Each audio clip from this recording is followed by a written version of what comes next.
talked a little bit about this on Fox. Could you just give us a sense of what the president wants to do and say next week at the convention and how that'll contrast with this week? Yeah, I've been helping in my personal capacity, and I'll be speaking myself. I think that you're going to see and hear from many Americans whose lives have been positively impacted and measurably and consequentially changed due to the efforts and the policies of President Trump and Vice President Pence, and they want everyone to know about that real people impact. They're coming here as volunteers. They want to tell their stories. So I know we heard going into this week that it was going to be the quote People's Convention, but it really wasn't. It was Hollywood produced, old guard laden convention, if you ask me. I'm happy to have seen it. I think I agree with people like James Carville and Stan Greenberg and others today making the point that we didn't hear anything about the economic argument. Ron Brownstein's piece in The Atlantic is spot on. I don't know why Joe Biden just didn't take, well, I do know why. He should have taken the economic case right to the middle class, but he couldn't, because there's really very little of note that they did for 8 years while he was vice president here that helped the middle class. If there was, he would have said that and said, the last couple of years were a blip. Let's get back to the Biden economy. I don't think anybody's ever used the words Biden economy, and they won't again. They won't ever. And so I was surprised what they didn't talk about. They didn't talk about China. They didn't talk about the violence in the democratically run cities that are really hurting a lot of the residents in those cities and the storefronts and the store owners and obviously the officers and just the citizenry. He didn't talk about, I didn't hear a woman's right to choose. I mean, gosh, I've been to conventions for the better part of, 30 some years. That's all we ever heard. Most popular phrase, women's right to choose. Where is it? I mean, it's in the platform. It's abortion anyone, anytime, anywhere, 8th, 9th month when the kid goes to kindergarten, I guess. If they can feel pain, if they're 20 weeks, if they're another daughter that somebody doesn't want, go for it. Because their platform is abortion anyone, anytime, anywhere. But curiously, you didn't hear much of that, if anything, this entire week, including from the vice presidential nominee. Endorsed by Planned Parenthood, no doubt, but really Planned Parenthood didn't get much for their endorsement this week. So ours is going to be a very uplifting, optimistic, forward-looking convention, part progress report of the first 4 years. 47 months of Donald Trump's presidency versus the 47 years of Joe Biden in Washington. And then the vision piece. Why 4 more years? What will we be building upon? What will we be tackling? What will we be doing? What do we hope to do with Congress if they get to it? But in the absence of congressional leadership, he'll continue to take executive action when he needs to. Kellyanne, what's your analysis of the swing state polls that show the president is behind a little bit in those crucial states?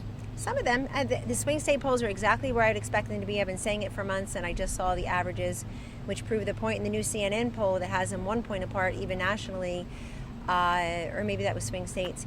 But basically, they're both under 50% in most places and within a few points of each other. It's precisely where I would think the polls would be pre-convention, pre-Labor Day, when most Americans really do start focusing in earnest and focus really on, quote, politics and the presidential race for the first time, unlike, the rest of us, and where it's more day in and day out. So it's precisely where I think they'd be, and that's why I was a little surprised. It was a bit of a play it safe convention this week. I don't think there were these huge breakout moments that everybody's pointing to. Maybe the biggest breakout moment, and God bless him, was 13-year-old Braden, 12 or 13-year-old Braden, who credited the vice president with help him have more confidence about his own stuttering.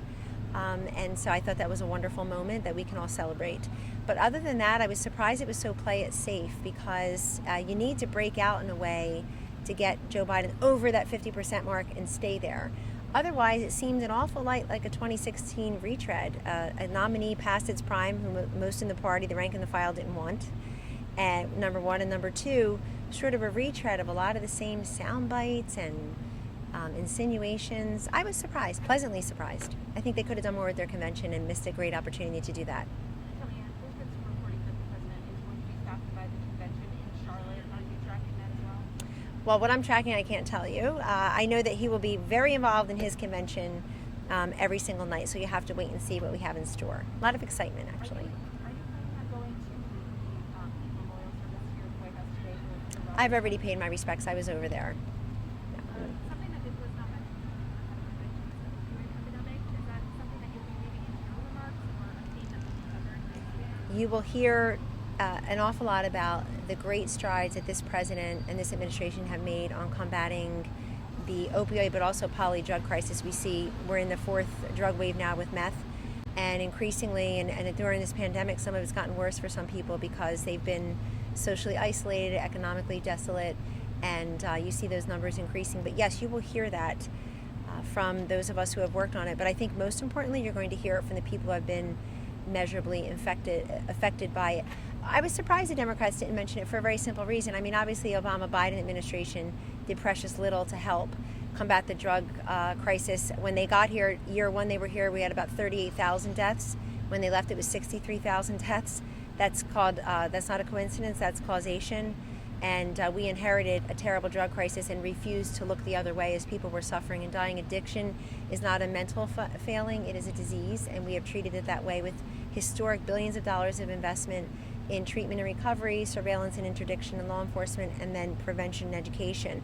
I was surprised the Democrats didn't mention it because every Democrat on that screen last night that was in the Senate when we had the Support Act signed into law 2 years ago, including Kamala Harris, Cory Booker, Bernie Sanders, Elizabeth Warren, the rest of them, they all voted, every single Democrat that voted in favor of it.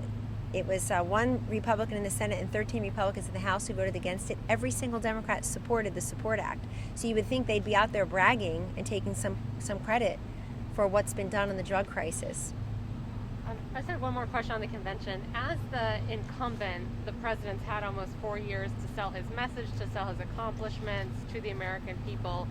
So how do you look at this convention differently as an incumbent? Is it about, he's been out there selling himself, so it's not so much selling yourself to the public. Is it a contrast, creating a contrast? Is it about the mood, trying to improve the mood of the voters? What do you think? We definitely want to improve the mood, the dour, sour mood from this week at the DNC. I think Americans are rightly probably affected and antagonized by all the negative invective. I didn't even understand why there was so much of it, honestly. I mean, we as a country, especially this year, but every year, every day, we need to be lifted up. We need to hear more optimism and hopefulness, and it's really a far cry from past conventions, even by some of the same speakers.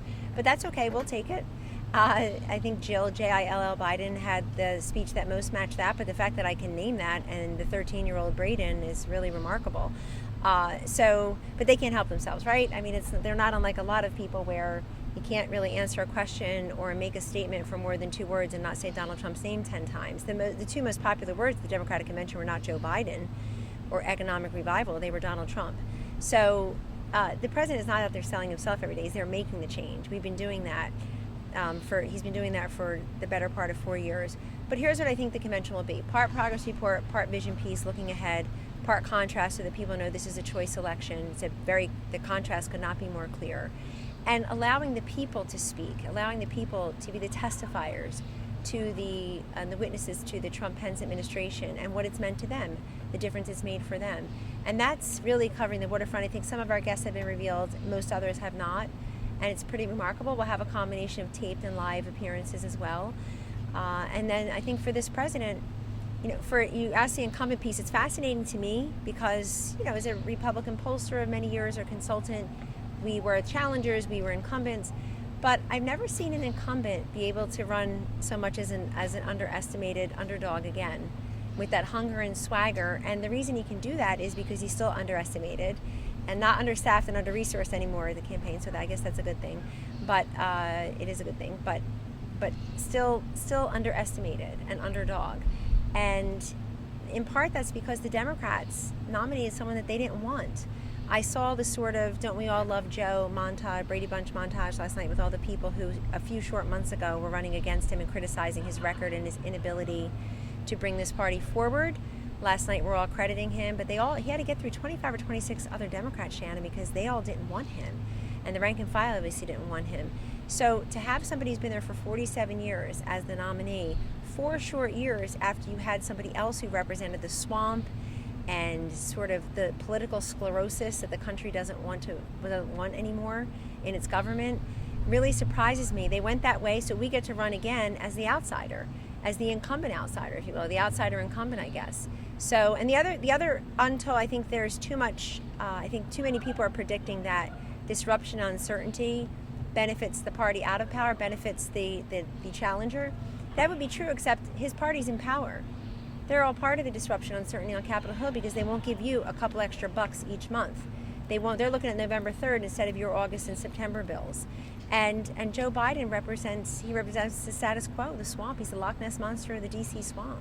And I thought it was a very swampy convention in that regard. I really was surprised that there wasn't more attention and more time given to some of these up and coming, we're the woke party, future looking. Does that kind of contradict the message of, if Biden's part of the swamp, how is he also part of the radical leftist mob? Because that's where his party is gone. He's part of the swamp because he's been here for 47 years. The words so Biden is he economy. Old school establishment Democrat, or is he new wave radical Democrat? There is no old school Democrat left. He's not. There's no party for him. That's why he had to take 1 year to become the nominee again. If that were welcomed, when President Clinton gave the speech about the center will hold and the DLC, it hasn't existed in years. The Democratic leadership coalition that catapulted him to the presidency for 2 terms. It doesn't exist. That party's not around. Who are the pro-lifers in the Democratic Party at the federal level? Who are the people for the Second Amendment? Who are the people who say, I'm actually going to keep your taxes where they are because nobody can argue with the economic growth and bonuses and job production? Who are the people saying, you know what, I think there were too many regulations, or guess what, these trade deals are helping the people of my state. Only 10 senators voted against the USMCA. That tells you something. One of them was Kamala Harris, check it out. So she is radical, and he chose her. And he's part of this. He will do and say anything he needs to be the popular boy at the party now, because that party left him years ago. He's trying to fit into a party that left him years ago. And he couldn't, it's just a shame that they're headed that way. And by the way, don't believe me, believe them. Go listen to them all week. They were pretty proud of it.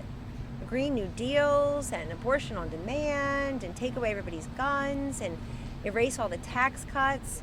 They're going to have judges who make up the laws as they go along, who give into political polls and public opinion polls, political pressure, special interest needs. So it's a shame if Joe Biden ran as the Joe Biden of years ago, if he even ran as the person we saw in the preceding videotape. But it took him about 2 minutes to lace into President Trump.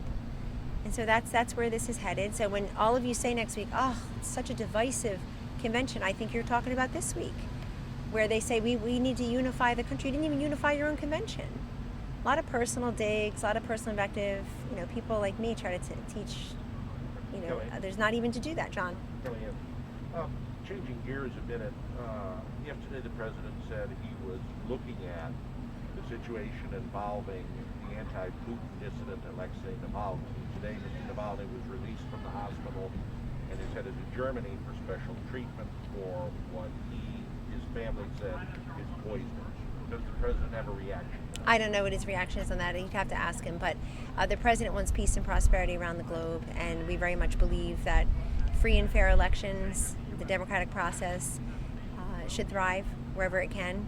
And nobody's been tougher on Russia the last couple of years when it comes to, yes, election security, and also the sanctions, the expulsions in this country, the economic sanctions. I can't imagine that Vladimir Putin is a fan of us exporting and selling more energy to places like Poland.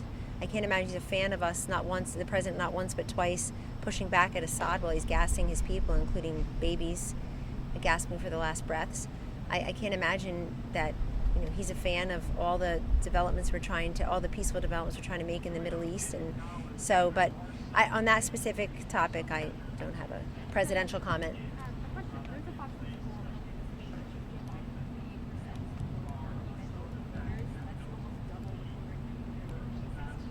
Are you concerned at all that religious voters are gravitating towards Biden and practicing Catholic? I don't think.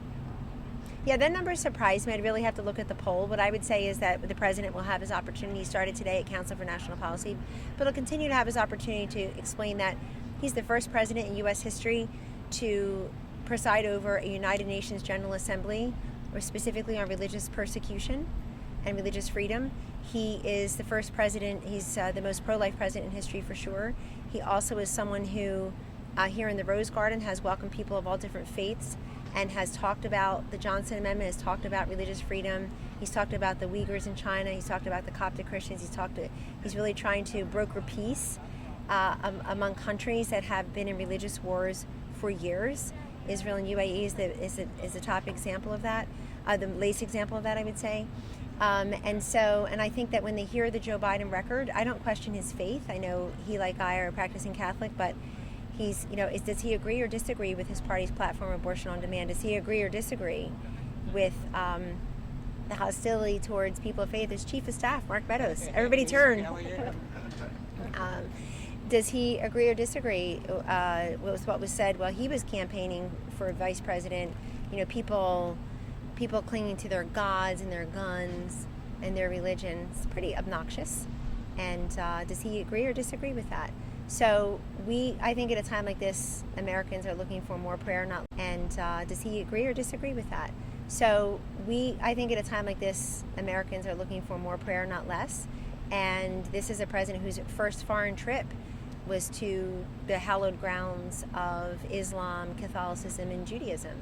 So he's made very clear internationally and domestically where he stands on people of faith. But people also need to know the Biden record. They need to know not what they hope or what they think, or Joe's a nice guy. He seems like a perfectly nice person. I'm happy that Kamala Harris made history, but she certainly didn't make the case in her very play it safe anodyne speech. She didn't make the case. You can make history and not make the case. And that's how I saw that speech. And I thought last night, Joe Biden could have talked more about the economy. It's the number one issue to people, along with COVID. Kellyanne, in 2016, you had the president go to multiple states, and that seemed to work for him. He bragged about how he went to Wisconsin, went to some of these other places. But this year it seems to be the old playbook where he just goes to the swing states over and over again. Do you think that's going to work for him? Well, he's been in. Thank you for calling Minnesota a swing state. We agree. I saw political polls this week.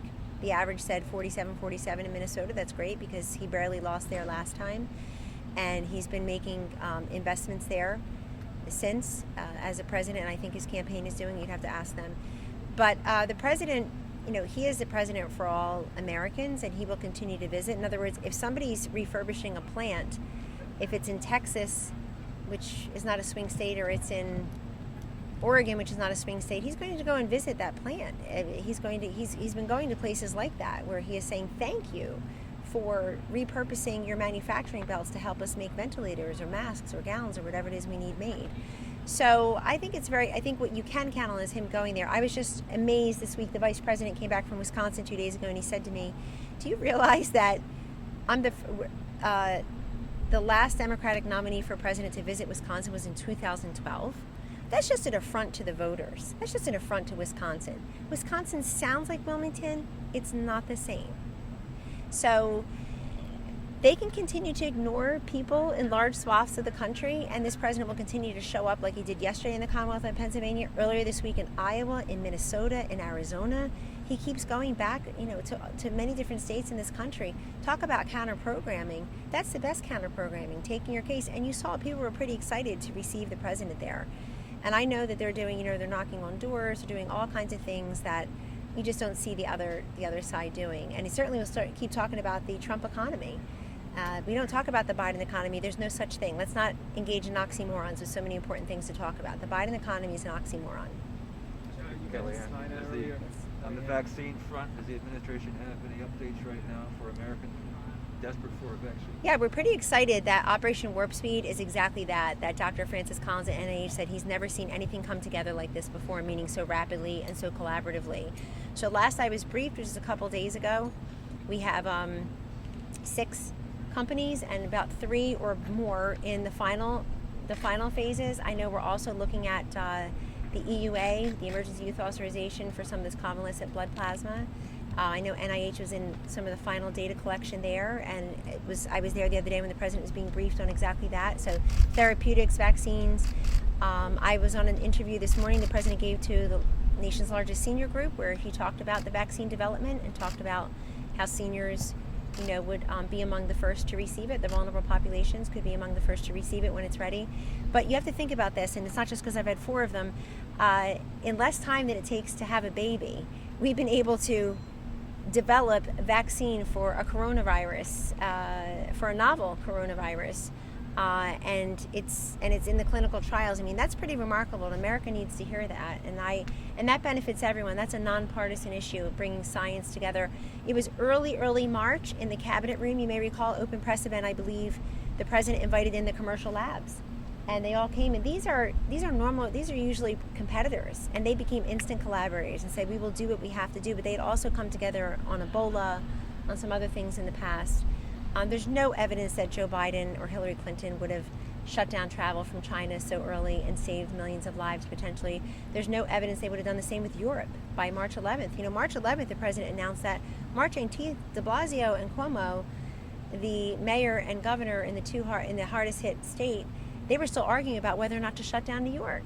And so the actions that we're taking, the PPE surge, the PPP availability, the ventilator capacity, and now the vaccine development. You know, what we're trying to do is eradicate it through a vaccine, but mitigate it before we have a vaccine, and that's why we're working with that. But Doctors Fauci, Birx, Redfield, Hahn, they're here in the task force regularly. I sit right behind them and learn a great deal. They report to the vice president. He reports directly to the president, and I think they all are available to the press pretty regularly, so you can ask them their questions too. I don't think he will. He's at his brother's services today, so I'm going to say no. Do you know when the next round of China-U.S. trade talks will be, Kellyanne? I do. I know the representatives have been meeting and they continue to talk, and that we believe that the phase one is still happening, and that, you know, but this president makes very clear he looks at China very differently. He got that agreement done before current circumstances. It's an enforceable, written, first of its kind agreement where China is on the hook to buy, you know, billions of dollars of goods from American farmers and manufacturers, and creates tons of jobs here, and really puts back in balance a trade imbalance that Joe Biden presided over since China was in his portfolio, I think. Or sure the heck looked like it was. Anyhow, thank you all very much. We'll see you next week.